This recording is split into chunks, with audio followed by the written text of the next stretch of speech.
క్రీస్తునందు ప్రియులు దేవుని పిల్లలైన మీ అందరికీ కూడా ఈ సాయంకాల వేళ క్రీస్తు నామములో శుభాభివందనాలు తెలియజేసుకుంటున్నాను.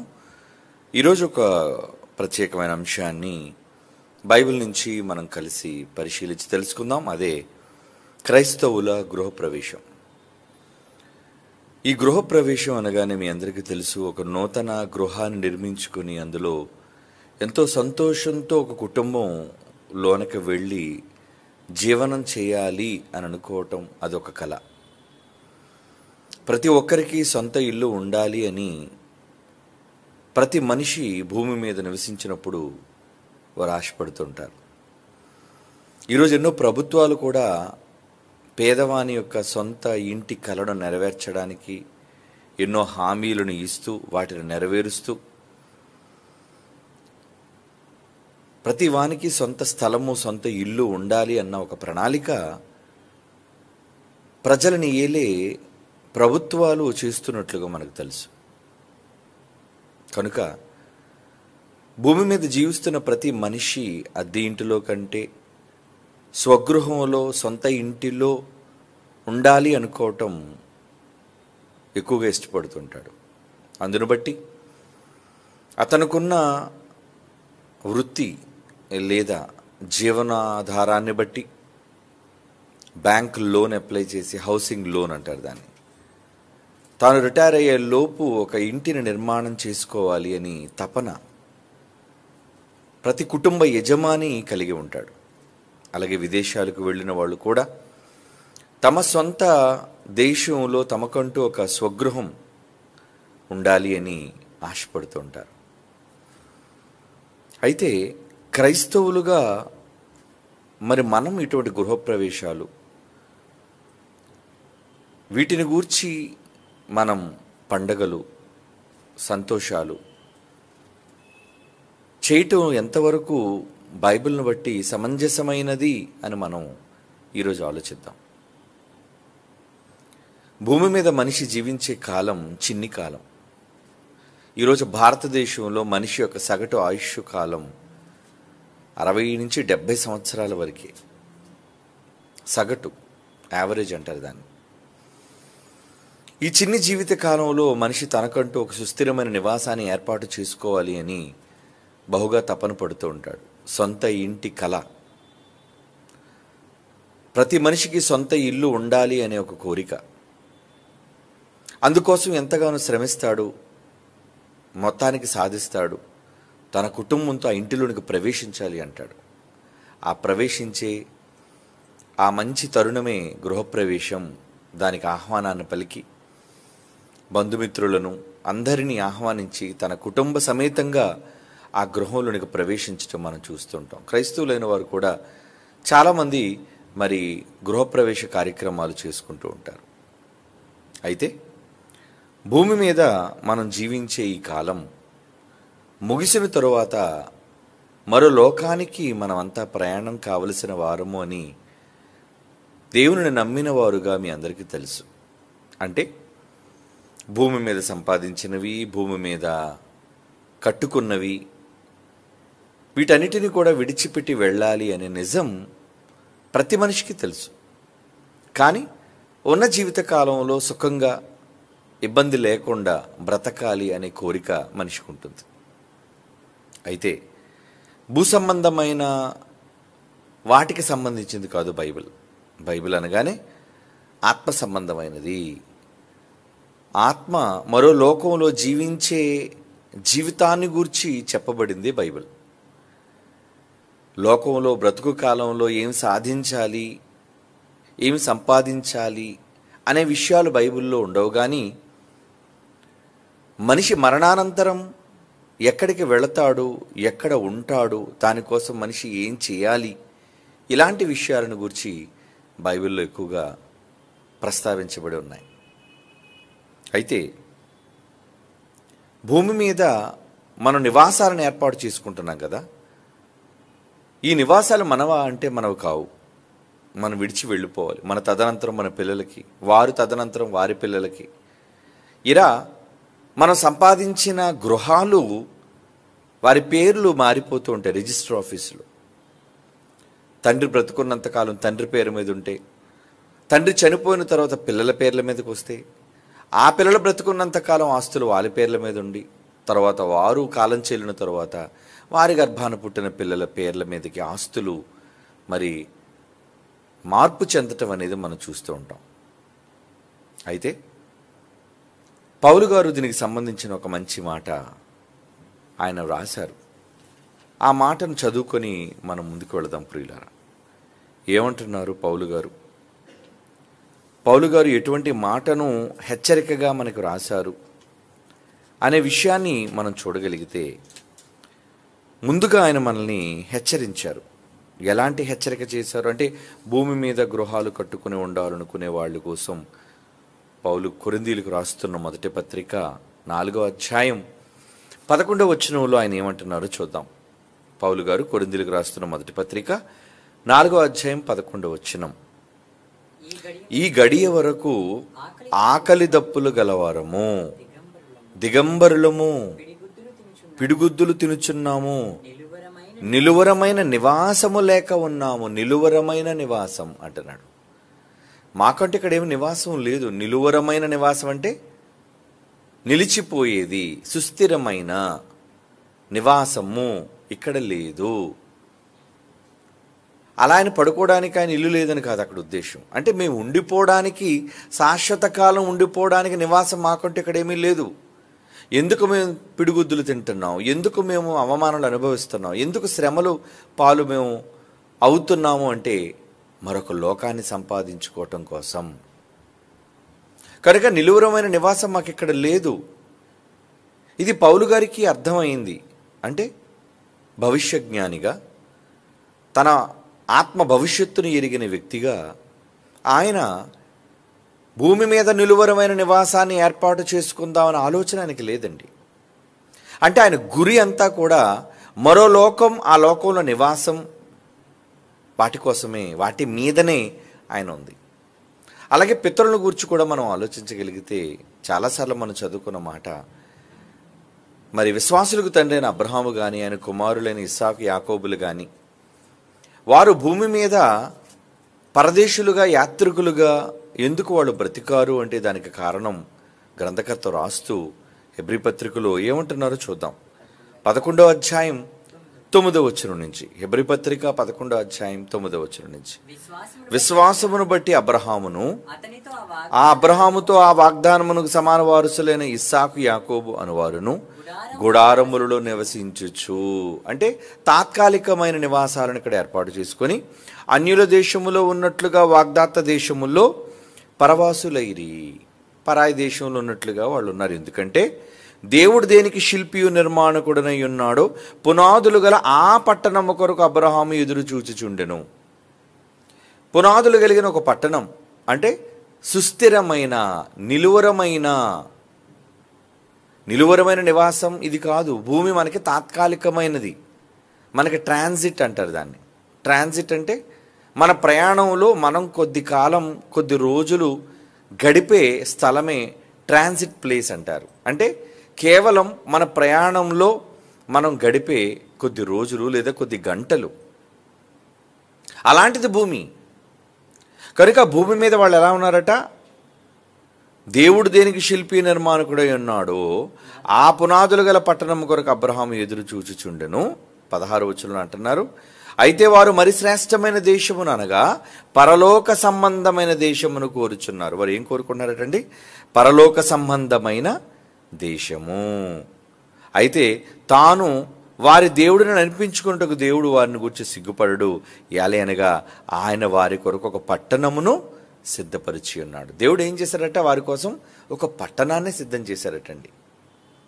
అందుకే ఆ పట్టణం కొరకే అబ్రహాం గారు ఎదురు చూస్తున్నారు. విశ్వాసమును బట్టి అబ్రహాం గారు దేనికోసం ఎదురు చూస్తున్నారటండి? 10వ వచనంలో మనం చదువుకున్నాం, దేవుడు దేనికి శిల్పి నిర్మాణకుడై ఉన్నాడో పునాదులు గల ఆ పట్టణం, దేవుడు సిద్ధపరిచిన పట్టణం. ఈరోజు దేశంలో చాలామంది ప్రపంచ దేశాలకు వెళ్ళి అక్కడ సెటిల్ అవుదామని అనుకుంటుంటారండి. భారతీయులు చాలామంది భారతదేశానికి తిరిగి రానివారు ఎన్ఆర్ఐలు అంటారు వాళ్ళని.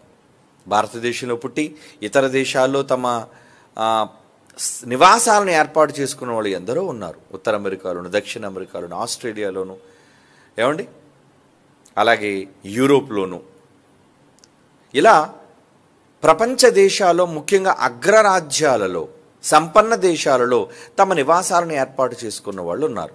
తమ విల్లాలు కొనుక్కున్న వాళ్ళు ఉన్నారు. స్థలాలను కొనుగోలు చేసిన వాళ్ళు కూడా ఉన్నారు. ఎందుకంటే అక్కడ అన్ని సౌఖ్యాలు మాకు ఉంటాయి. అదొక పెద్ద దేశం, అక్కడ అన్ని సౌఖ్యాలు కలిగిన అది రాజ్యం కనుక మేము అక్కడ ఉండాలి అనే మనసుతో వాళ్ళు స్వదేశాన్ని విడిచిపెట్టి అక్కడికి వెళ్ళిపోతూ ఉంటారు. ఇక్కడ వీరు కూడా ఇది మా స్వస్థలం కాదు అని దేవుడు సిద్ధపరిచిన పరలోక పట్టణానికి వెళ్ళిపోవాలి అనుకుంటున్నారు. అవునా? అవును. ఎందుకంటే దేవుడు వారి కోసం సిద్ధపరిచాడట. మరి సిద్ధపరిచినప్పుడు మనం గృహాలను నిర్మించుకొనవలసిన వారుగా ఉన్న ఇంటిని కట్టుకోవాలి. మీలో ఎంతమంది ఇంటిని కట్టుకోవాలి అనుకుంటున్నారు, ఆ ఇంటిలోని ప్రవేశించాలి అనుకుంటున్నారు? అదేనండి గృహం.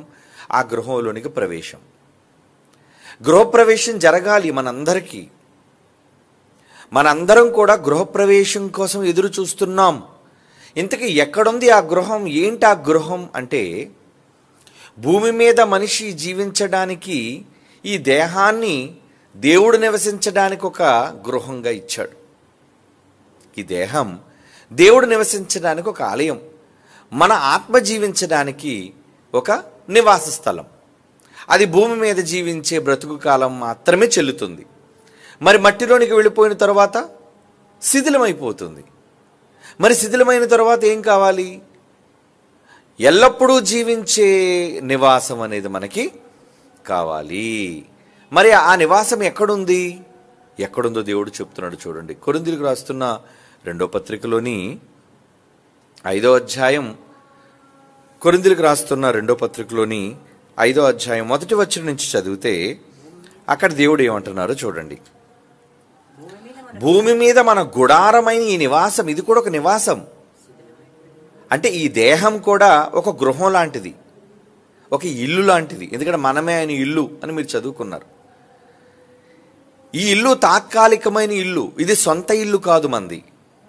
ఏమండి, ఈ దేహం మన సొంత ఇల్లు కాదు, దేవుని ద్వారా మనకి అద్దెకు ఇవ్వబడిన గృహము, తాత్కాలికముగా ఇవ్వబడిన గృహము.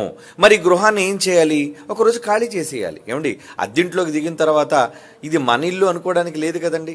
దాని ఓనర్స్ వేరు, దాని సొంత యజమానులు వేరు. ఏదో ఒక రోజు దాన్ని మనం ఖాళీ చేసేయాలి. ఎప్పుడు ఖాళీ చేయాలనుకుంటాం? మనం సొంత ఇల్లు కట్టుకున్నంత వరకు కూడా అద్దె ఇంటిలో ఉండాలి అనుకుంటాం. ఈరోజు అద్దెంటిలో ఉన్న వాళ్ళందరూ కూడా వాళ్ళ కళ ఏంటి? అద్దెంట్లో ఉన్న వాళ్ళ కళ ఏంటండి? మేము అద్దెంట్లో ఉంటున్నామండి, ప్రతి నెల ఇంచుమించు 10,000, 15,000, 30,000.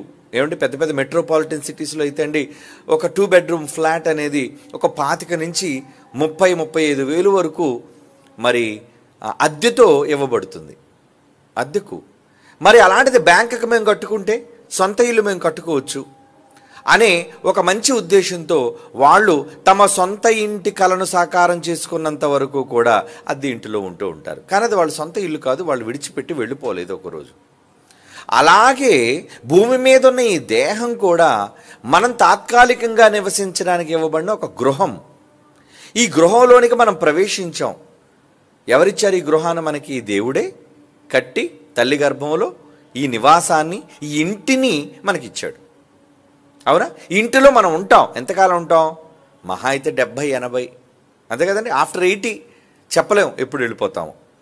అంటే కొద్ది కాలము మాత్రమే నివసించడానికి అనుకూలమైనదిగా ఇల్లు ఉంటుంది. తర్వాత ఇల్లు శిథిలమైపోతూ ఉంటుంది. శిథిలమైపోతుండడం అంటే పళ్ళు ఊడి, కళ్ళు కనబడక, జుట్టు రాలిపోయి, ఏమండి వృద్ధాప్యం మీద పడి, కాళ్ళు నడవలేక, చెవులు వినలేక, ఇదంతా శిథిలావస్థ అంటారు. ఇలా శిథిలావస్థకు మన దేహాలన్నీ చేరిపోతాయి. అంటే ఇప్పుడు భూమి మీదకి మనకి ఇవ్వబడిన ఈ గృహాలన్నీ కూడా శిథిలమైపోయే గృహాలు, ఇల్లు, పాడైపోయే దేహాలు, దేవుడి చేత అద్దెకి ఇవ్వబడిన గృహాలు, నివాస స్థలాలు. కనుక ఎలాగో మనం దీన్ని వదిలేయాలి. కానీ వదిలేసే ముందు మనకంటూ ఒక సొంత ఇంటిని మనం ఏం చేయాలి? కొనుగోలు చేసుకోవాలి. సొంత ఇంటిని సంపాదించుకోవాలి. ఎక్కడ సంపాదించుకోవాలి? దేవుడేమో ఒక పట్టణాన్ని కట్టాడట.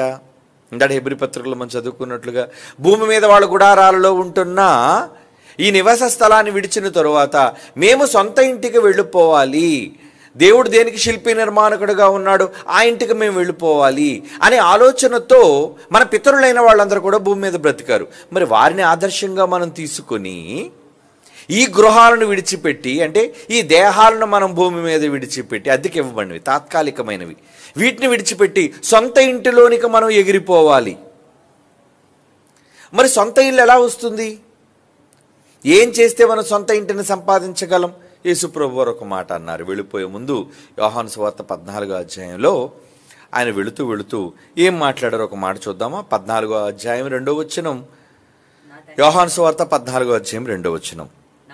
నా తండ్రి ఇంట అనేక నివాసములు, తక్కువ కాదండి, అనేకం అంటున్నాడు. చూడండి, చాలా ఉన్నాయి. మా నాన్న దగ్గర చాలా విల్లాలు ఉన్నాయి, చాలా గృహాలు ఉన్నాయి, ఇల్లులు, నివాసములు. లేకపోతే మీతో చెప్పుదును కదా, మీరు ఇంత కష్టపడవలసిన అవసరం ఏముంది? ఇంత మనం కష్టపడిన తర్వాత అక్కడికి వెళ్ళిన తర్వాత ఏ ప్లాటు లేదనుకోండి, ఏ ఇల్లు లేదనుకోండి, మీరు ఎందుకు ఇబ్బంది పడతారు? కనుక మీతో చెప్తాను, మీకు స్థలము సిద్ధపరచ వెళ్ళుచున్నాను అంటున్నాడు. చూడండి, ఏమండి, మీకు స్థలములు సిద్ధపరచ నేను వెళ్ళుచున్నాను అంటే నేను వెళుతున్నాను, మీకు స్థలాన్ని సిద్ధం చేస్తాను, అప్పుడు మీరు, నేను వస్తాను, నేనుండు స్థలములో మీరు కూడా ఉండులాగున. ఆ మాట చదువుదాం. నేను వెళ్ళి, జాగ్రత్తగా వినండి ఈ మాట, నేను వెళ్ళి మీకు స్థలము సిద్ధపరిచిన ఎడలా, నేను ఎక్కడైతే నివాసం ఉంటున్నానో, నేను ఏ ఇంట్లో అయితే ఉంటున్నానో, మీరును ఆ గృహములో ఉండులాగున మరలా నేను వచ్చి నా యొద్ద ఉండుటకు మిమ్ములను తీసుకొని పోతును. అంటే యేసుక్రీస్తు వారు వచ్చి మనలను సొంత ఇండ్లకు తీసుకొని వెళతాడు. ఆయన ఎక్కడ తీసుకెళ్తాడు? సొంత గృహం. అంటే భూమి మీద మనం కట్టుకుని వదిలేయండి, ఎలాగా వదిలేసిపోతాం, దేహాన్ని విడిచిపెట్టి వెళ్ళిపోతున్నాం. ఇంకా మేడలు, ఏమైనా అంతస్తుల భవనాలు, అవి కూడా అంతే కదండి. వాటికంటే ఖరీదైన దేహం అయితే ఆ దేహాన్నే వదిలి వెళ్ళిపోతున్నాం. ఇక ఆ ఎన్ని ఎత్తైన భవనాలు, అంతస్తులు ఉంటే ఏం ఉపయోగం చెప్పండి? ఏమండి, అనిల్ అంబానీ గారు ముంబైలో చాలా పెద్ద ఇంటిని కట్టించుకున్నాడు. ఆయన చాలా పెద్ద ఇల్లు, దాంట్లో చాలా సౌకర్యాలు ఉన్నాయి. కానీ ఆయన కానీ ఆయన కుటుంబం కానీ లేదా తర్వాత వచ్చేవాళ్ళు కానీ ఏమవుతారు? అది విడిచిపెట్టి వెళ్ళిపోవాలి. ఏమండి, దాని పేరు యాంటిలియా. విడిచిపెట్టి వెళ్ళిపోవాలి, అవునా? ఎప్పటికే దాని అమ్మకానికి పెట్టారనే వార్త కూడా వచ్చింది. ఎందుకంటే అది కృంగిపోతుంది భూమిలోనికి, దీనివల్ల కొంచెం ప్రమాదం ఉంది, వేరే దగ్గరికి షిఫ్ట్ అయిపోదాం. అలాగని వాళ్ళకి ఇతర దేశాల్లో కూడా సొంత ఇళ్ళు, సొంత స్థలాలు, విల్లాలు ఉన్నాయండి. అంటే పోనీ ఇక్కడి నుంచి వాళ్ళు విదేశాలకు వెళ్ళిపోయినా ఈ భూమిని, విశ్వాన్ని విడిచిపెట్టి వెళ్ళిపోవాలి కదా. మనమంతా మనం కట్టుకున్న, సంపాదించుకున్న గృహాలు, సొంత ఇళ్లను విడిచిపెట్టి వెళ్ళిపోవాలి. కనుక ఇవేవి మన ఇల్లు అంటే ఇవేవి మన ఇల్లు కావు, ఇవేవి మన గృహాలు కావు, ఇంక్లూడింగ్ మన శరీరం. మన దేహమే మన నివాసం అయితే మొదట ఈ దేహాల నివాసం ఉండేది 4 గోడలు. అది రేకులతో కావచ్చు, లేదంటే కమ్మలతో కావచ్చు, ఏమండి, లేదంటే స్లాబ్తో కావచ్చు, అది ఎన్నైనా అంతస్తులైనా కావచ్చు. మొత్తానికి వీటన్నిటిని కూడా విడిచిపెట్టి మనం వెళ్ళిపోవాలి. అంటే యేసుప్రభు వారు చెప్పిన సంకేతం ఏంటంటే, నాయన ఇళ్ళన్నీ కూడా ఒకరోజు ఖాళీ చేయాలి, శిథిలమైపోతున్నాయి. కనుక ఇప్పుడు రండి కొరింథీయులకు రాసిన 2వ పత్రిక 5వ అధ్యాయం. అందుకే ముందుగానే ఆయన చెప్పాడు, ఏమని తెలియజేశాడు? భూమి మీద మన గుడారం, మన నివాసమైన ఈ శరీరం శిథిలమైపోయినను చేతి పని కాక దేవుని చేత కట్టబడినదియు నిత్యమైనదియునైన నివాసము, గృహము. నివాసం అంటే ఏంటంటే గృహము, ఇల్లు, మనం నివసించే చోటు అని అర్థం. నిత్యమైన నివాసము ఎక్కడుందట? పరలోకమందు మనకున్నదని ఎరుగుదుము. పౌలు గారు ఎరిగారు, మీరు ఎరిగారా? మీకు ఎంతమందికి తెలుసు పరలోకంలో ఇల్లు ఉందని? ఇంతకీ పరలోకంలో ఇల్లు ఎలా వస్తుంది? ఏమండి, పరలోకంలో ఇల్లు రావాలి అంటే అక్కడ మరి నిర్మాణం చేసుకోవాలి కదా, ఆ ఇంటిని కట్టుకోవాలి కదా. ఆ గృహంలోనికి మనం వెళ్ళాలి అంటే మనం వెళ్ళేసరికి ఆ గృహం సిద్ధంగా ఉండాలి కదా. అందుకే యేసుప్రభు వారు 2000 సంవత్సరాల క్రితమే వచ్చి వెళ్ళిపోయారు కదా. వచ్చి వెళ్ళిపోయి ఏమన్నారు? నేనుండే స్థలములో మీరును ఉండులాగున మరలా వచ్చి మిమ్మల్ని నాతో ఉండుటకు తీసుకెళ్తాను నేను.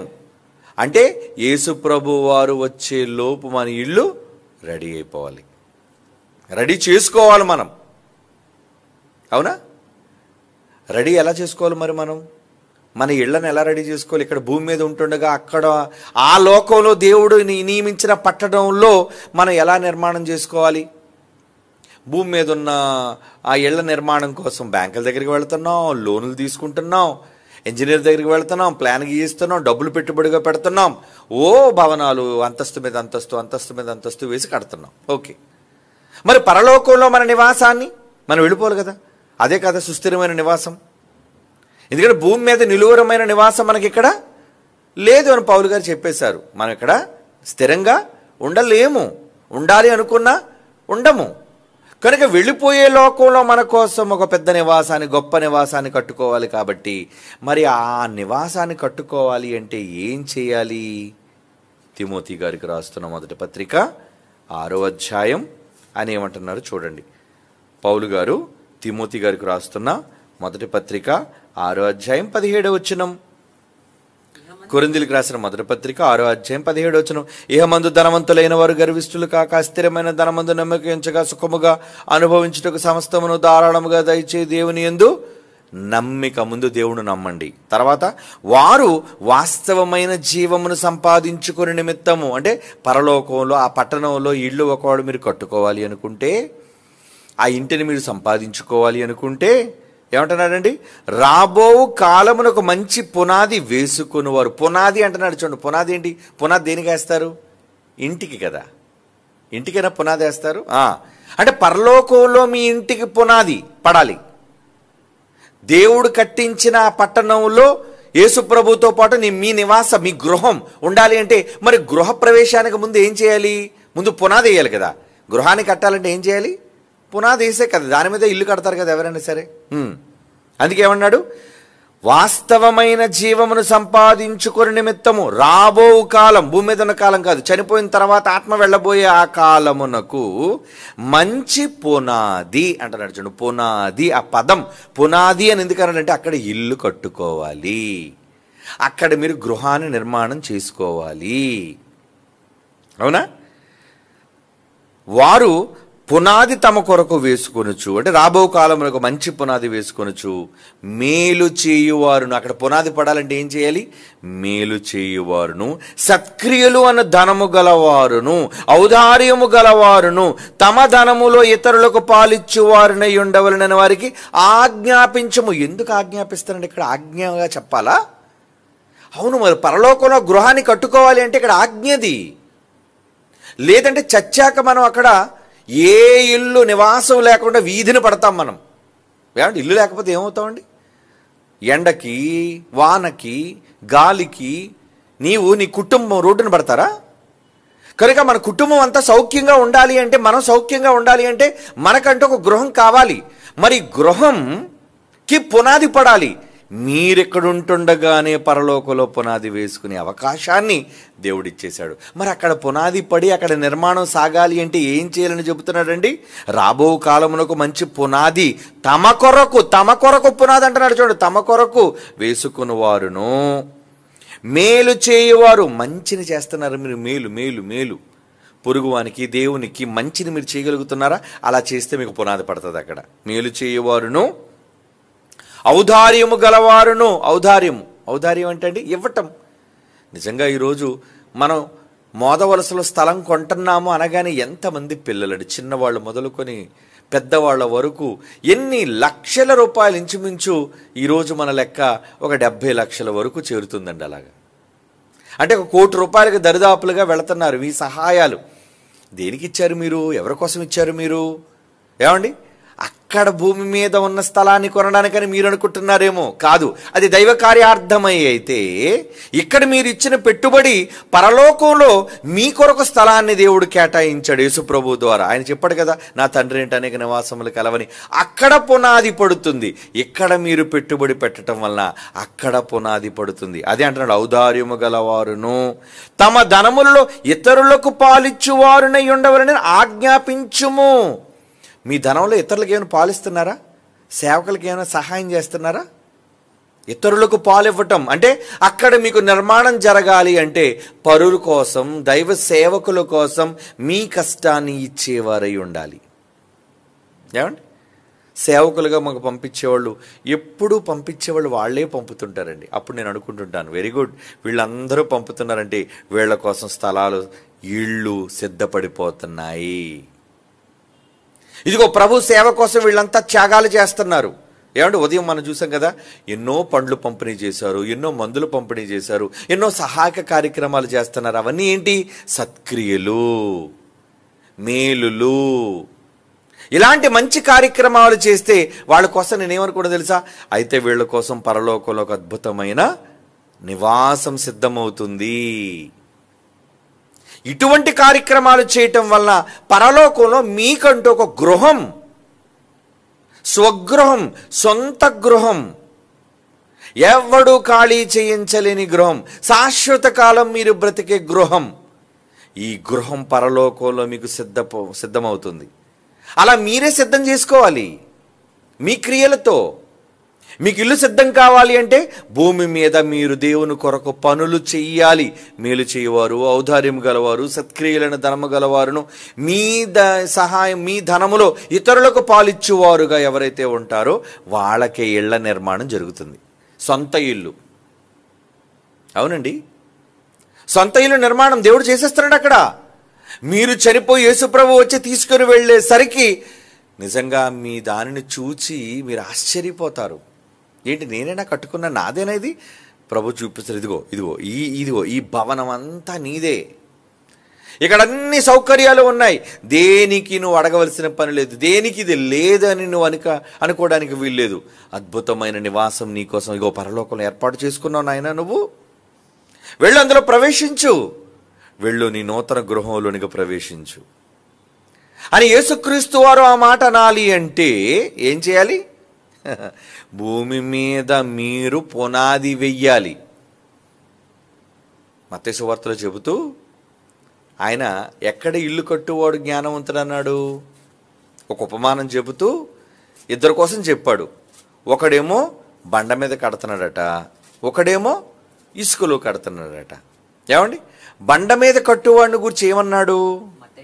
మత్తయి సువార్త 7వ అధ్యాయం 24వ వచనం. మత్తయి సువార్త 7వ అధ్యాయం 24వ వచనం అండి.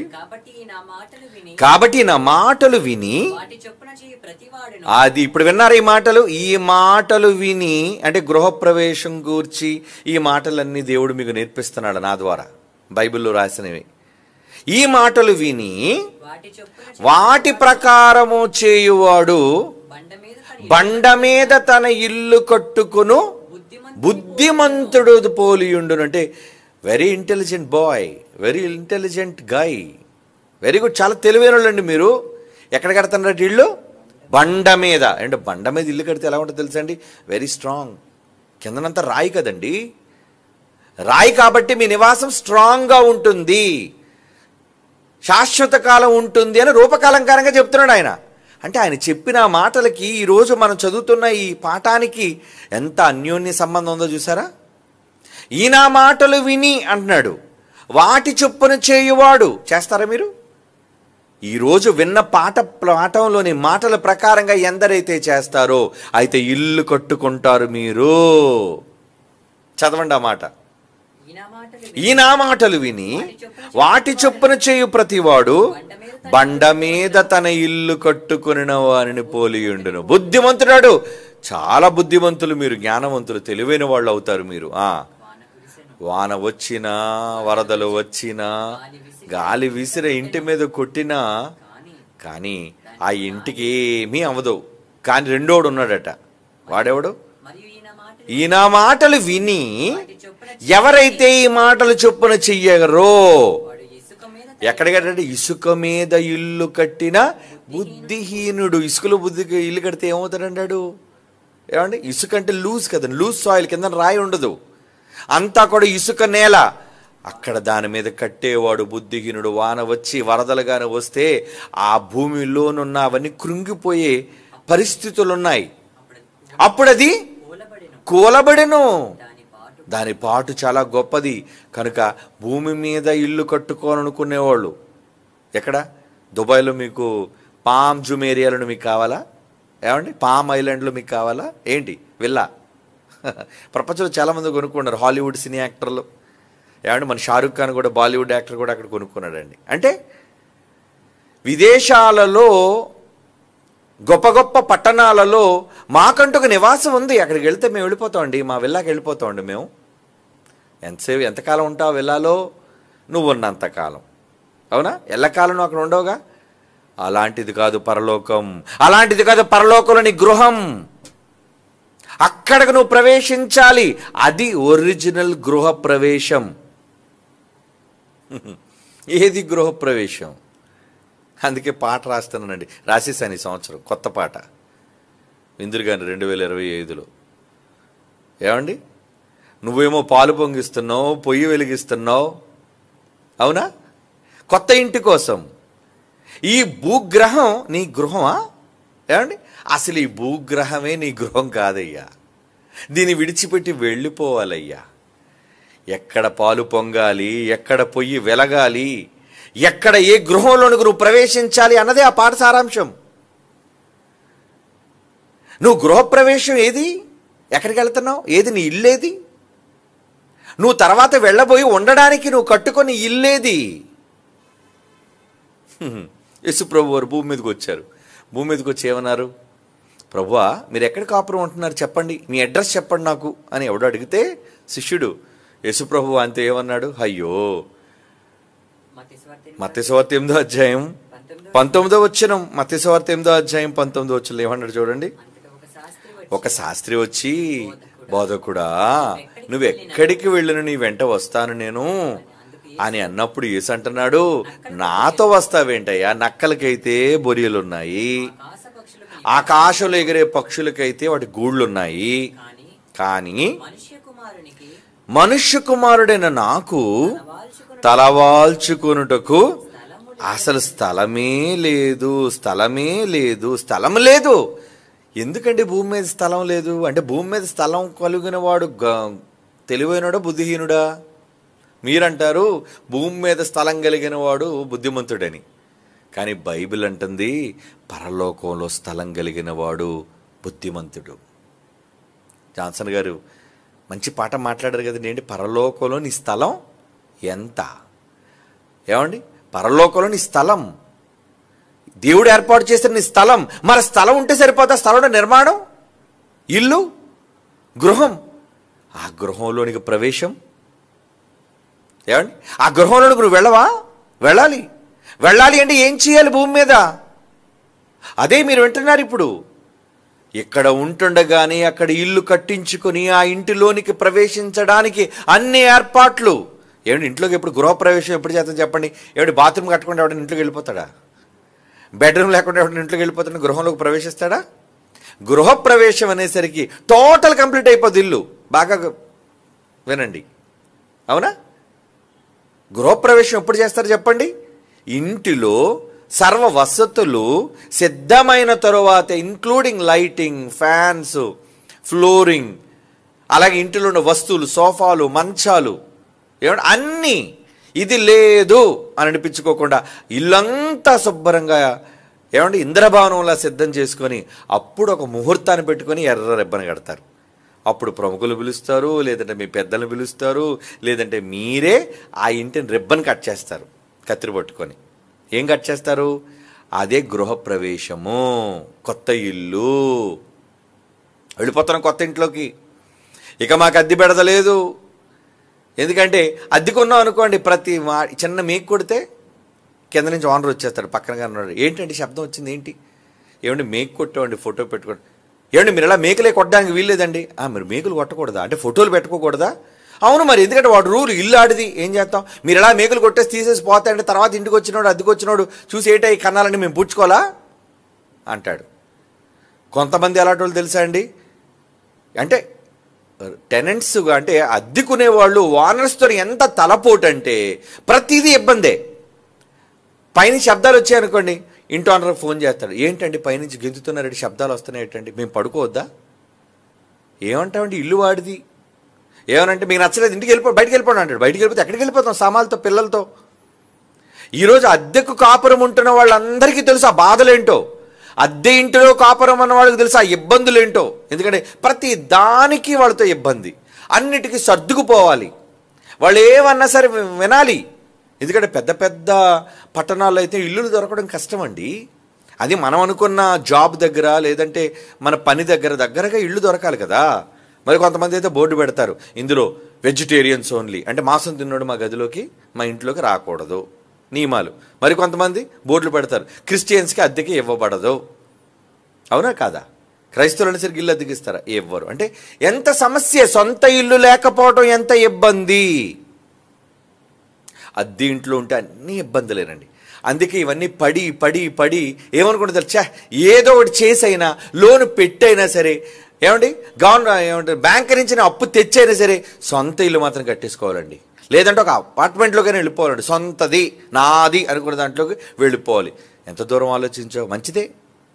నీకు తలపోటు లేకుండా ఉండాలని సొంత ఇంటి కల కోసం నెరవేర్చుకోవడం కోసం అడుగులు వేసావు, మంచిది. మరి భూమి మీద ఉన్నప్పుడు నీ సొంత ఇంటి కోసం నువ్వు ఏ రోజున ఆలోచిస్తున్నావా? నీ గృహం కోసం, దాని నిర్మాణం కోసం, అందులో ప్రవేశం కోసం నువ్వు ఏ రోజున ఆలోచిస్తున్నావా? ఏమీ లేదే, ప్రణాళిక లేదు అసలు మనకి. ఎంతసేపు తెచ్చుకున్నదంతా భూమి మీద ఎక్కడ పెట్టుబడి పెట్టడానికి సరిపోతుందండి. ఏమంటే ఇల్లు కట్టుకున్నందుకు బ్యాంక్ ఈఎంఐలు, అద్దెకు డబ్బులు కట్టడాలు, పిల్లల అవసరాలు, ఇక దాచి దేవునికి ఇవ్వడానికి ఏముంది చెప్పండి? ఇవ్వగలుగుతున్నారా? అంటే మనుషులు ఎంత స్వార్థపరులైపోయి బుద్ధిహీనులైపోయారంటే, ఇసుకలో కట్టుకున్న వాళ్ళందరూ ఇల్లు, పరలోకంలో నివాసం కోసం, గృహం కోసం ఆలోచించలేని వాళ్ళందరూ ప్రపంచంలో ఎన్ని కోట్ల మంది ఉన్నారు, వాళ్ళందరినీ కూడా బైబిల్ ఏం చెప్పింది? యేసుప్రభు ఇసుకలో తమ ఇల్లు కట్టుకున్న బుద్ధిహీనులు. ఏమండి మాకు న్యూయార్క్లోని పెద్ద భవనం ఉందండి, అయితే నువ్వు బుద్ధిహీనువురా? ఏమండి నాకు పామ్ జుమేరియాలో నాకు పెద్ద విల్లా ఉందండి, అయినా నువ్వు బుద్ధిహీనుడు వేరా? ఏమండి నాకు టోక్యో జపాన్ అక్కడ చాలా పెద్ద ఫ్లాట్ ఉందండి, నాకు అపార్ట్మెంట్ ఉందండి, అయినా నువ్వు బుద్ధిహీనుడు వేరా? ప్రపంచంలో ఈ ఆరిన నేల మీద ఎక్కడ నీకు స్థలం ఉన్నా నువ్వు బుద్ధిహీనుడివే. ఎందుకు? అది వదిలి వెళ్ళిపోవాలి. నువ్వు ఉండు, తప్పులేదు, కానీ దానికన్నా ఎక్కువగా నువ్వు దేనికోసం ఆలోచించాలి? ఎక్కడ నివాసం కోసం మీరు ఆలోచించాలి? దేవుడు దేనికి శిల్పి నిర్మాణకుడై ఉన్నాడు? ఆ పట్టణంలో నీ నివాసం, నీ స్వగృహం, దాని నిర్మాణం ఎలా చేస్తావు? ఏదో పర్లేదు 4 గోడలు లేపేసి పైన ఎందుకు రేకులు వేసేయండి అంటారా? సొంత ఇల్లు కట్టుకున్నప్పుడు ఏం చేస్తారండి? కట్టేది ఏదో బ్రహ్మాండంగా కట్టుకోవాలండి. అదే కదండి, ఇల్లు కట్టడం కోసం ఏమనుకుంటాడు? అన్ని వసతులు ఉండాలండి. పిల్లలకు ఒక బెడ్రూమ్ ఉండాలి. ఈ మధ్యన చూడండి, ఈ సోషల్ మీడియా వచ్చిన తర్వాత ప్రతి వాళ్ళు తమ ఇంటి హోమ్ టూర్ అటండి, అవి కొన్ని వీడియోలు. ఆడోళ్ళు మగోళ్ళు ఇల్లు కొనుక్కుంటే చాలండి, హోమ్ టూర్లు చేసి పెట్టేస్తున్నారు అందరూ. ఏంటి? మాకు సొంత ఇల్లు ఉంది. మనమేమో చూసి చొంగగార్చుకున్న, అబ్బాయి ఎంత బాగుంది, ఆ డైనింగ్ హాల్ ఎంత బాగుంది, ఆ బెడ్రూమ్ ఎంత బాగుంది, ఆ లైటింగ్ ఎంత బాగుంది, ఇవన్నీ చూసి మన కళ్ళు జిగేయమంటున్నాయి. మనం అప్పుడేమనుకుంటాం, నాకు కూడా ఇలాంటి బెడ్రూమ్ ఉంటే బాగుండు, నాకు కూడా ఇలాంటి సొంత ఇల్లు విల్లా ఉంటే అనిపిస్తుంది చెప్పండి, అనిపిస్తుంది అందరికీ. కానీ పరలోకంలో ఒక మంచి విల్లా నాకు కావాలి, నేను సత్క్రియలతో ఇక్కడ నేను చేయటం వల్ల యేసుప్రభు నాకు కేటాయించిన స్థలంలో నేను గొప్ప ఒక గృహాన్ని నిర్మించుకోవాలి అనే ఆలోచన మనకు వస్తుంది. అప్పుడు లేదు, రాదు. ఎందుకంటే మనం బుద్ధిహీనులు అయిపోయాం కాబట్టి. భూమి మీద మీరు కట్టుకోవడానికి ఎంతైతే ఆలోచిస్తున్నారో అంతకు 100 రెట్లు పరలోకంలో మీకోసం ఒక సుస్థిరమైన నివాసాన్ని ఏర్పాటు చేసుకోవడానికి మీరు ఆలోచించాలి. అప్పుడు మీరు జ్ఞానవంతులు, లేదంటే మీరు బుద్ధిహీనులు. గాలి వస్తుంది, వాన వస్తుంది, ఇంటి మీద కడతాది, ఆ ఇల్లు కూలుతుంది, నువ్వు చస్తావు, నరకానికి పోతావు. ఆ పాటు గొప్పది. అదే చెప్పాడు యేసుప్రభు ఉపమానంలో. అంటే ఈ ఇల్లు ఏదో ఒక రోజు పోతుంది కనుక దేవుని చేత కట్టబడినది. దేవుడు కడతారంటే కడతాడాయన, ఎందుకు కట్టడండి? ఆయన కడితే ఎంత అందంగా ఉంటుందండి. ఆయన కట్టిన తాత్కాలికంగా కట్టిన ఈ లోకమే ఇంత అందంగా ఉంటే శాశ్వత కాలం మన బ్రతుకుండే ఆ లోకం ఇంకెంత అందంగా, అద్భుతంగా, ఆహ్లాదకరంగా ఉంటుందో మనం ఊహించాలండి. అంతే, నమ్మకం, విశ్వాసం అంటారు దాన్ని. మీరు విశ్వాసంతో రాబోయే లోకం కోసం మంచి పునాది వేసుకోగలుగుతున్నారా? తిమోతి పత్రికలో చెప్పినట్లుగా పునాది. ఇంతకు ఎప్పటికైనా మీ ఇంటి కోసం ఫౌండేషన్ ఏమైనా వేసారా? నిజంగా Christ church, Bible open university, Indian international చాలామంది పునాదులు వేసేసుకున్నారండి. Very good. పునాదులు పడిపోయి చాలామంది గోడలు లేపేశారు, చాలామంది రూమ్స్ కూడా తయారైపోయి. ఎందుకంటే చాలా పెట్టుబడులు పెట్టేశారు దేవుని కోసం, చాలా త్యాగాలు చేసేశారు దేవుని కోసం. మీ గృహాలు నిర్మాణం అయిపోతున్నాయి. మరి ఇప్పుడు ఆ గృహంలోకి ఏం చేయాలి? వెళ్ళాలి వెళ్ళాలి వెళ్ళాలి. అందుకే దేవుడు ఏమంటున్నాడండి? హెబ్రీ పత్రిక 13వ అధ్యాయం 14వ వచనం. హెబ్రీ పత్రిక 13వ అధ్యాయం 14వ వచనం. నిలువరమైన పట్టణము మనకిక్కడ లేదు, నిలువరమైన పట్టణము మనకిక్కడ లేదు, కానీ ఉండబోచున్న దానికోసరము ఎదురు చూచుచున్నాము. ఉండబోయే దానికోసం ఎదురు చూడండి. ఈ గృహం పోతే, మనం ఆత్మ ఉండే ఈ నివాసం, ఈ గృహం, ఈ ఒళ్ళు శిథిలమైపోతే అయిపోయింది. కానీ శిథిలము కాని ఒక ఇంటిలోనికి మనం వెళ్ళిపోవాలి, ఆ గృహంలోనికి మనం ప్రవేశించాలి అంటున్నాడు. చూడండి, నిలువరమైన పట్టణం మనకి ఎక్కడ లేదు, కానీ ఉండబోచున్న దానికోసరము ఎదురు చూచుచున్నాము. ఇక్కడి నుంచే ప్లాన్ చేస్తున్నారా? ఏమండి, కొత్త ఇంటి కోసం ప్లాన్ చేస్తున్నారా? ఎప్పటికైనా ప్లాన్ చేసుకోండారా. పోనీ ఇక్కడ ఇల్లు ఉంటే ఉన్నేవండి, తప్పే ఉంది. ఇప్పుడు ఇక్కడ ఇల్లు ఉండకూడదని నేను ఏమో అంటలేదు. ఉన్నేవండి, ఇల్లులు ఉన్నాయా, సొంత స్థలాలు ఉన్నేవండి. కానీ పరలోకంలో ప్లాన్ చేసుకోండి. ఇల్లు పరలోకంలో సొంత స్థలం, సొంత ఇల్లు, గృహం, అది నిర్మాణం, అది మీ చేతిలో ఉంది. మీరే చేసుకోవాలి, దేవుడు చేయడు. మీరు సత్క్రియలు చేస్తే ఆయన అక్కడ దాని అభివృద్ధిని చేస్తాడు. ఎందుకంటే మీరు ఇక్కడ ఖర్చు పెట్టే ధనం, మీరు చూపించే ఔదార్యం, మీరు చేసే సత్క్రియలు, వీటన్నిటి బట్టి దానిని 100 రెట్ల ప్రతిఫలాన్ని దేవుడు యాడ్ చేసి అక్కడ మీ అందమైన గృహాన్ని దేవుడు తయారు చేస్తూ ఉంటాడు. మరి అందులోకి వెళ్ళాలా వద్దా? వెళ్ళాలి, అందులోనికి వెళ్ళాలి. ఏమండి, అందుకే ఏమంటున్నాడు చూడండి, యోధా పత్రిక 20వ వచనం. ఒకే ఒక అధ్యాయం ఉంటుందండి యోధా పత్రికలోని 20వ వచనం. ప్రియులారా, మీరు విశ్వసించు అతి పరిశుద్ధమైన దాని మీద, మీరు నమ్ముతున్నారే, అతి పరిశుద్ధమైనది పరలోకం, ఆ పట్టణం, అతి పరిశుద్ధమైన దాని మీద మిమ్మును మీరు కట్టుకొనుచు పరిశుద్ధాత్మలో ప్రార్థన చేయొచ్చు. ఏమండి, నిత్య జీవార్థమైన మన ప్రభువు యేసుక్రీస్తు కనికరము కొరకు కనిపెట్టుచు దేవుని ప్రేమలో నిలిచినట్లు కాచుకొని ఉండు. జాగ్రత్తగా మీ ఇంటిని కాచుకోండి. మిమ్మును మీరు కట్టుకొనొచ్చు అంటే ఇక్కడ మీరు దేవుని పనిలో మీరు చెయ్యటమే మీ ఇంటిని మీరు పరలోకంలో కట్టుకోవటం. మీకు మీరే కట్టుకోవటం. మీరే ఇంజనీర్లు, మీరే నిర్మాణకులు. దేవుడు అక్కడ కడతాడు, కానీ పెట్టుబడి మీదే కదా. ఇక్కడ దేవుని కోసం పెట్టుబడి పెడుతున్నారు కదా. మీ త్యాగం, మీ కష్టం, మీ సహాయం దేవుని కోసం, సేవకుల కోసం మీరు ఇస్తున్నారు కదా. ఇలాంటి మాటలు వెళ్ళడం కోసం ఎంతోమంది ఉపయోగపడుతున్నారు కదా. వినిపిస్తున్నారు జనానికి. ఈ మాటలు వినిపించడం కోసం ఎన్ని లక్షల రూపాయలు ఖర్చు పెడుతున్నారు, వేల రూపాయలు ఖర్చు పెడుతున్నారు. పెట్టాలి.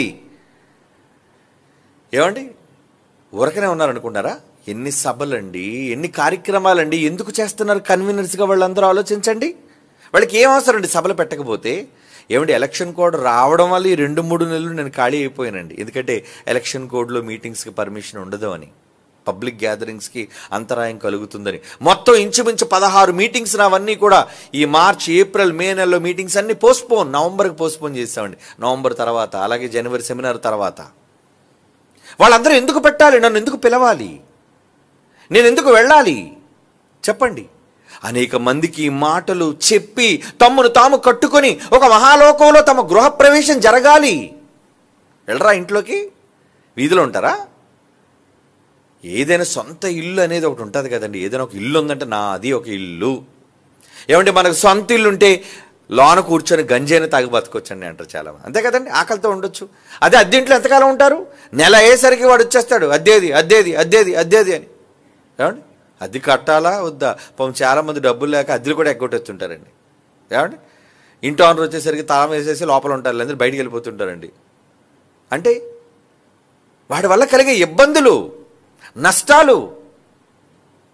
ఇక్కడ మీరు నష్టపోయిన పరలోకంలో మీరు నష్టపోకూడదు. మీకంటూ గృహాన్ని ఏర్పాటు చేసుకోవాలి. ఆ గృహానికి ఓపెనింగ్ ఎప్పుడు? యేసు ప్రభు రాకడతోనే మీ గృహం ప్రవేశం. అందరినీ ఒకేసారిగా తీసుకెళ్తాడు. ఏమండి? ముందెవరు వెళ్ళిపోరు.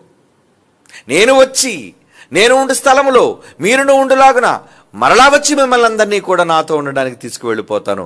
అప్పుడు మీరు అనుభవించే ఆ లోకం మీదంటూ, ఆ నివాసం, ఆ పట్టణం, నిలువరమైన పట్టణం, పునాదులు కలిగిన పట్టణం, ఆ పట్టణంలో మీకంటూ ఒక పెద్ద గృహం. వద్దా అండి? చాలామంది గొప్పలు చెప్పుకుంటున్నారండి. ఏమండి, మాకు హైదరాబాద్లో బంజారా హిల్స్లో 2 ఇల్లులు ఉన్నాయి తెలుసా అండి? గొప్ప. బంజారా హిల్స్లో 2 ఇల్లులు ఉన్నాయా? అమ్మో, హైదరాబాద్లో 2 ఇల్లు ఉన్నాయండి. అంటే ఇక్కడ ఉన్నది కాకండి? అవునండి, ఇక్కడ ఉన్నది ఇక్కడే, విశాఖపట్నం. మాకు హైదరాబాద్లోనే, బెంగళూరులో కూడా ఉందండి తెలుసా మీకు? అమ్మో, బెంగళూరులోనే. ఎక్కడో పల్లెటూరులోనే స్థలం ఉంటేనే గొప్పగా అనుకునే మనం, ముఖ్య పట్టణాల్లో స్థలాలు ఉంటే ఎంత గొప్ప, ఈరోజు ఎంత గొప్ప హోదాగా మీరు చెప్పుకుంటారు. కానీ దానికన్నా గొప్ప హోదా ఏంటో తెలుసా అండి? పరలోకంలో మీకు స్థలం ఉంది, పరలోకంలో మీకంటూ ఒక నివాసం ఉంది, పరలోకంలో మీరు నివసించడానికి ఒక గృహం ఉంది అని మీరు చెప్పుకోవడానికి మీరెవరైనా సంతోషిస్తున్నారా? సంతోషించాలి అంటే దేవుని పనులను చేయాలి, ఔదార్య కార్యక్రమాలు చూపించాలి, తమ ధనములో ఇతరులకు పాలిచ్చేవారై ఉండాలి, మేలు చేసి సత్క్రియలైన ధనంతో మంచి పునాది మీరు వేసుకోవాలి. ఇది బైబిల్ చెబుతున్న నిజం. మీరు భూమి మీద ఇసుకలో పునాది వేసుకునే బుద్ధిహీనులు కాకూడదు. మీ సొంత ఇంటి కల, మీ ఆత్మ చిరకాలం, శాశ్వత కాలం జీవించే నివాసం, మీ గృహం, మీ సొంత ఇల్లు, మీ ఆత్మ నివసించే సొంత ఇల్లు అక్కడ ఉండాలి. ఆ గృహంలోనికి వెళ్ళాలి అంటే ఇక్కడ ఉండి మిమ్మల్ని మీరు కట్టుకోండి అంటున్నాను. మళ్ళీ చదువుదాం మాట 20 వచనం. మిమ్మును మీరు కట్టుకొనుచు. మీరే కట్టుకోవాలి. అవునండి, అలా కట్టుకుంటే అప్పుడు ఏమవుతుంది? 2 కొరింథీ పత్రిక 5వ అధ్యాయం 8వ వచనం. 2 కొరింథీ పత్రిక 5వ అధ్యాయం 8వ వచనంలో ఏమంటున్నారండి? ఇట్లు ధైర్యము కలిగి ఈ దేహమును విడిచిపెట్టి ప్రభువునొద్ద నివసించుటకు ఇష్టపడుచున్నాము. ప్రభువునొద్ద నివసించుటకు ఇష్టం. వెళ్ళిపోతున్నాం, అక్కడే ఉంటాం, ఆయనతోనే ఉంటాం. ఎందుకు బంజారా హిల్స్ ఎందుకు గొప్పదా అని అనిపించిందండి. ఎందుకు బంజారా హిల్స్ గొప్పది? హైదరాబాదులో ముఖానికి రంగులు వేసుకుని సినిమా యాక్టర్లు అందరూ అక్కడే తగలడ్డారు కాబట్టి అంతే. ఇంచుమించు 90-91 మేము వెళ్ళేటప్పుడు అండి, అవన్నీ దెబ్బలండి. హైదరాబాదులో అండి 1990లో ఆ టైముల్లో మేము హైదరాబాద్ వెళ్ళేటప్పుడు హైదరాబాద్ బంజారా హిల్స్ అన్నీ కూడా మట్టి దెబ్బలు లాంటివి, నిర్మానుష్యమైన ప్రదేశాలు. మరి ఇప్పుడేంటి? సినిమా యాక్టర్లు అందరూ అక్కడ ఇల్లు కొనుక్కుంటే అక్కడ నీకు ఇల్లు ఉంటే ఒక గొప్ప. అలాగే అమెరికాలో కాలిఫోర్నియా ఉందండి, అక్కడ బెవర్లీ హిల్స్ అని ఉంటుంది. బెవర్లీ హిల్స్ అంటే టోటల్గా హాలీవుడ్ యాక్టర్లు అందరూ అక్కడే ఉంటారు. అంటే రోజు మీ ఇంటి ముందు నుంచి హాలీవుడ్ యాక్టర్లు వెళ్తుంటారు. అయితే గొప్ప. అవునండి, మా ఇంటి ముందు నుంచి చిరంజీవి వెళ్ళిపోతున్నాడండి, మా ఇంటి ముందు నుంచి బాలకృష్ణ గారు వెళ్తున్నారండి. అంటే వీళ్ళు ఆంధ్రాలోని గొప్ప. మా ఇంటి ముందు షారుఖ్ ఖాన్ ఇల్లు అండి, రామారావు గారి ఇల్లు పక్కనేనండి, నాగేశ్వరరావు గారి ఇల్లు అక్కడేనండి. చెప్పుకోవడానికి గొప్ప. కానీ నువ్వేం గొప్పలు చెప్పుకోవాలి తెలుసా? చచ్చిపోయిన తర్వాత పౌలు గారి ఇల్లు ఎదురుగుండి ఇల్లు మాదేనండి. తెలుసా మీకు? పౌలు గారు ఎదురిల్లు, మా ఎదురిల్లు పౌలు గారు. ఇక నా కుడి పక్క ఎవరు తెలుసా? పేతురు గారండి. ఇంకా చెప్పమంటారు, ఆశ్చర్యపోతారు. నా ఎడం పక్క ఎవరు అనుకున్నారు? దావీదు గారండి బాబు, చాలా పెద్ద ఇల్లు అయింది.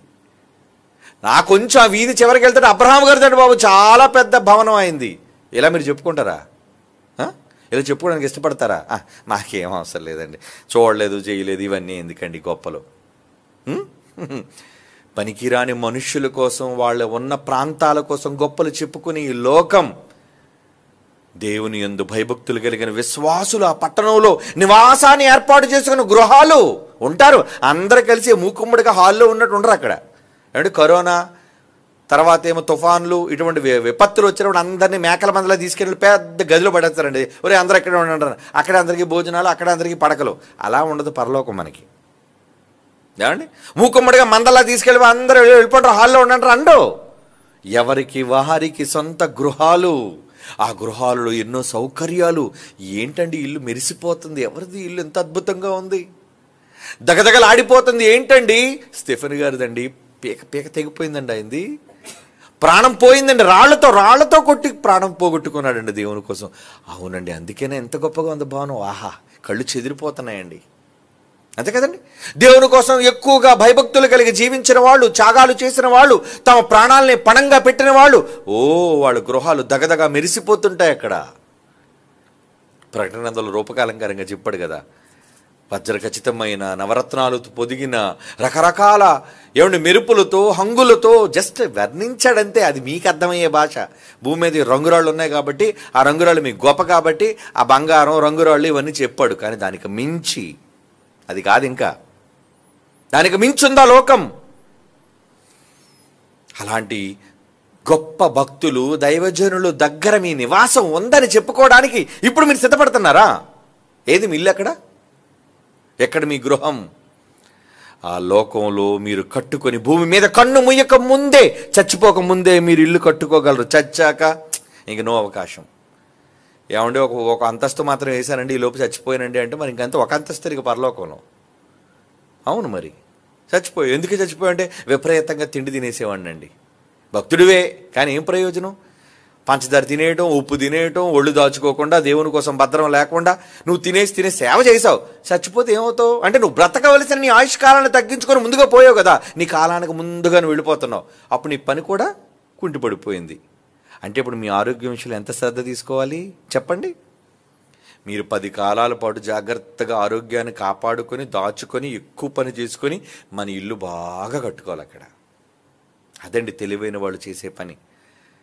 బ్రతికేది ఏముందరా, కాకిలా కలకాలం బ్రతికే కన్నా హంసలా 2 నెలలు బ్రతకడం చాలని ఇష్టానుసారంగా లోకంలో బ్రతికి టక్కని చచ్చిపోయావు అనుకో, నచ్చింది తినేసి, ఇష్టం ఉన్న చోట తిరిగేసి, దానివల్ల నీ ఇంటికి ప్రమాదం, నీ గృహానికి ప్రమాదం. వద్దు. మీ ఆరోగ్యాన్ని కాపాడుకుంటూ గొప్ప ఇంటిని నిర్మాణం చేసుకోండి. అక్కడికి వెళ్ళి మీరు బ్రతకాలి కదా. తెలివైన వాడు చేసే పని తెలివైన పని. ఎందుకంటే మనం వెళ్ళాలి. ఎక్కడికి వెళ్ళాలి? ఎక్కడికి వెళ్ళాలండి? దేవుడు ఉన్న లోకము. దేవుడున్న లోకం. ఆ లోకంలోనికి వెళ్ళిన తర్వాత దేవుడు ఏమంటున్నాడు చూస్తారా? ఒక మంచి మాట దేవుడు రాయించాడండి. ప్రకటన గ్రంథం చూద్దామా? ప్రకటన గ్రంథము 21వ అధ్యాయం 3వ వచనం చూడండి. ప్రకటన గ్రంథము 21వ అధ్యాయం 3వ వచనం. అప్పుడు ఇదిగో దేవుని నివాసం. దేవుడి ఇల్లు కూడా మీతోనే. అవును, దేవుడు మీతోనే ఉంటాడు. అప్పుడు ఇదిగో దేవుని నివాసం మనుష్యులతో కూడా ఉన్నది. ఆయన వారితో కాపురముండును. ఆయన వారు ఆయన ప్రజలయ్యుందురు. దేవుడు తానే వారి దేవుడయ్యుండి వారికి తోడయ్యుండును. దేవుడు కూడా మీ మధ్య ఉంటాడు. అవునండి, ఒకనాడు గుడారంలో ఇశ్రాయేల్ అందరూ టెంట్ వేసుకుంటే ఆయన కూడా టెంట్లో ఉన్నాడండి కాదా? ఇశ్రాయేల్ అందరు టెంట్లో చుట్టూ ఉంటే ఆ మధ్యన దేవుని యొక్క గుడారం ఉండేదట, మందసం ఉన్న గుడారం. భూమి మీద ఆయన మనుషులతో నివసించడానికి ఇష్టపడుతున్నప్పుడు పరలోకానికి మీరు వచ్చిన తర్వాత మీతో ఉండకపోతే ఎక్కడికి వెళ్ళిపోతారండి? ఆయనకేమో రంభా వరసి మేనకలు ఉన్నారండి పక్కకి ప్రైవేట్గా వెళ్ళిపోయి ఉండడానికినో? అటువంటి తుచ్చుడు కాదు దేవుడు. మనుషులనుకునే నీచుడు కాదు దేవుడు. ఆయన తన పిల్లలతో ఉండటమే సుఖం, తన పిల్లలతో జీవించటమే ఆనందం. మీతో బ్రతకాలి అనుకున్నాడు, మీతో గడపాలి అనుకుంటున్నాడు. అందుకే మీ మధ్య నేను కూడా ఇల్లు కట్టుకుంటాను. ఆయన మీతోనే ఉంటాను. అదే చెప్తున్నాడు. ఏమని? రూపకాలంకారంగా, ఎప్పుడు ఇదిగో దేవుని నివాసం మనుష్యులతో కూడా ఉన్నది. ఆయన వారితో కాపురం ఉండును. మీతో ఉంటాడు. దేవుడు మీ కళ్ళ ముందే తిరుగుతుంటాడు. దేవుడు మీ కళ్ళ ముందు తిరుగుతుంటాడండి. దేవుడు మీ ఇంటికి వస్తాడండి. దేవుడు తన ఇంటికి మిమ్మల్ని ఆహ్వానిస్తారండి. రా, ఈరోజు రా నాన్న, నా దగ్గర నాతో భోంచేయి, నాతో భోజనం చేయి. ఆహా, దేవుడితో భోజనం అంటే అది ఎంత గొప్ప విందు, ఎంత గొప్ప సందడి, ఎంత గొప్ప అవకాశం. ఆలోచించండి. అటువంటి గొప్ప గృహాన్ని ఎక్కడ కట్టుకోవాలి మీరు? పరలోకంలో, దేవుడు నియమించిన పట్టణంలో. ఆ గృహంలోనికి మనం ప్రవేశం, ఆ గృహంలోనికి మనం ప్రవేశించాలి. భూమి మీద ఇల్లు కట్టుకొని నువ్వు ఎంత గొప్ప ఇల్లు కట్టుకొని ఎంత నువ్వు గొప్ప గృహప్రవేశం చేసుకో. కొత్త ఇల్లు కట్టుకున్నావు కదా, గృహప్రవేశం చెయ్యు, తప్పులేదు, వెళ్ళు. కానీ ఉండవు కదా అందులోని. ఏదో ఒక రోజు కట్టి నువ్వు వెళ్ళిపోతావు. ఏమండి? ఎంతో గొప్ప నిర్మాణాలు చేసుకున్న వాళ్ళు ఏమయ్యారు? కోటలన్నీ కూడా శిథిలమైపోయి వాళ్ళు వెళ్ళిపోయారు. ఒకప్పుడు వాళ్ళ కోటలు మొఘలు చక్రవర్తులు పరిపాలించినప్పుడు అందంగా ఉండేవాళ్ళు కోటలన్నీ కూడా. మరి ఇప్పుడు వాళ్ళ కోటలన్నీ రాళ్ళు. నక్కలు తిరుగుతున్నాయి, ఏమి లేవు ఎవరు. ఒకప్పుడైతే ఎవరక్కడ అనేసరికి దీపాలతో పాటు సైనికులు వచ్చేసేవాళ్ళు, పనుకత్తులు వచ్చేసేవాళ్ళు. ఇప్పుడు ఎవరక్కడంటే నీ మాట నీకే వినపడదు, ఎవరక్కడ అని. అంటే హ్యాలో లేదా కుక్కల అరుపులు, నక్కల అరుపులు వినపడుతుంటే లేరక్కడ, అయిపోయింది. అలాంటిది కాదు పరలోకంలో నీ గృహం. అక్కడికి గృహప్రవేశం చేసుకోవాలనుందా? నిజంగా గృహప్రవేశం అంటే ఎంత సంతోషం అండి. కుటుంబంతో, భార్య, పిల్లలు, బంధువులు అందరితో కలిసి ఏమండి కొత్త ఇల్లుకు తీసుకున్నాండి, మీరు రావాలి, మా ఇంటిని చూడాలి, ఎలా ఉంది ఇల్లు మీతో చెప్పాలి. అబ్బా ఏం వుడ్ వాడారండి దీనికి, ఏంటండి ఈ మంచం ఏంటంటే ఎంత అద్భుతంగా ఉంది, ఈ స్విచ్చెస్ ఏంటంటే ఎంత బాగున్నాయి, ఈ లైటింగ్ ఏంటంటే ఎంత బాగుంది, ఈ బాత్రూమ్ ఏంటంటే ఎంత అందంగా ఉంది. ఇలా ప్రతిదాన్ని చూచి మిమ్మల్ని పొగడాలి అనుకుంటారు. ఈ గృహాల కోసం గొప్పగా మీతో మాట్లాడాలి అనుకుంటారు. అది విని సంతోషించాలి అనుకుంటారు. అది భూమి మీద దొరికే కొద్ది కాలము తాత్కాలికమైన సంతోషం, సుఖం. కానీ నిజమైన మీ నివాసం క్రైస్తవులుగా మీ గృహప్రవేశం ఎక్కడ జరగాలి? ఆ లోకం నిలువరమైన నివాసం మనకి ఎక్కడ లేదు. క్రైస్తవులైన వాళ్ళందరూ కూడా తమ గృహాలను నిర్మాణం చేసుకోవాలి. ఎక్కడ? దేవుడు ఉన్న లోకంలో, ఆయనతో కూడా జీవించే ఆ మహాపట్టణంలో. అలా చేయాలి అంటే ఏవి మీ ధర్మకార్యాలేవి, ఏవి మీ సత్క్రియలేవి, ఏవి మీ ధనములో ఇతరులకు పాలిచ్చే ధర్మామి ఉన్నతమైన కార్యక్రమాలు ఏవి చెప్పండి. తెచ్చుకున్నదంతా మీకోసం ఖర్చు పెట్టేసుకుంటారు కదా. ఇక ఎక్కడ పరలోకంలో మీకు స్థలం ఎక్కడ, పరలోకంలో మీ భవనం ఎక్కడ, ఇక చచ్చిన తర్వాత మీ ప్రవేశం ఎక్కడ? అసలు మీరు పరలోకంలోనే ప్రవేశించరు. ఇక మళ్ళీ మీకు ఒక గృహం, ఆ గృహంలోకి ప్రవేశం. ఏమండి, అసలు పరలోకానికి ఎంట్రీ లేనప్పుడు ఇక మీకు ఇల్లు ఎలా ఉంటుంది చెప్పండి. అక్కడ పరలోకంలో మీకంటూ ఒక స్థలమే లేనప్పుడు ఇక పరలోక రాజ్యానికి దేవుడు మిమ్మల్ని రానివ్వడు. అవునండి, రానివ్వాలి అంటే అక్కడంటూ మీకంటూ ఏం కావాలి? సొంత గృహం కావాలి. అది భూమి మీద నీ గృహం నిర్మాణం పోయినా పర్వాలేదు, శిథిలమైపోయినా పర్వాలేదు, కానీ అక్కడ నిర్మాణం గొప్పగా జరగాలి. అక్కడ గృహంలో ఏది తక్కువ లేకుండా అన్ని వసతులతో ఉండాలి. మరి వసతులతో ఉండాలంటే ఇల్లుకి పెట్టుబడి పెట్టాలి వద్దా చెప్పండి. ఇల్లుకి ఎంత పెట్టుబడి పెడితే అంత బాగుంటుంది. రొట్టె కొద్దీ పిండి అన్నారు, అంతేనండి. సరే, పిండి కొద్దీ రొట్టె. ఏమండి, నువ్వు ఎంత పిండి కలిపితే అంత రొట్టి, అంతే కదా, అన్ని రొట్టెలు అవుతాయి. మరి నువ్వు ఇంటి కోసం 1 కోటి రూపాయలతో ఇల్లు కట్టావు అనుకో, బాగానే ఉంటుంది ఇల్లు. 50 కోట్లు పెడితే అబ్బో, 50 కోట్లు ఇంటికి పెట్టావంటే ఇంకా ఎన్ని ఏమంటారు దాని లేటెస్ట్ ఎక్విప్మెంట్స్, సొఫిస్టికేటెడ్ హైటెక్. ఫారెన్లో ఇల్లు ఏంటి తెలుసా అండి, అన్నీ కూడా సెన్సార్ అండి, అన్ని సెన్సార్ లైట్లు. ఎవడో వెళ్ళి స్విచ్ చేయవలసిన పని లేదు.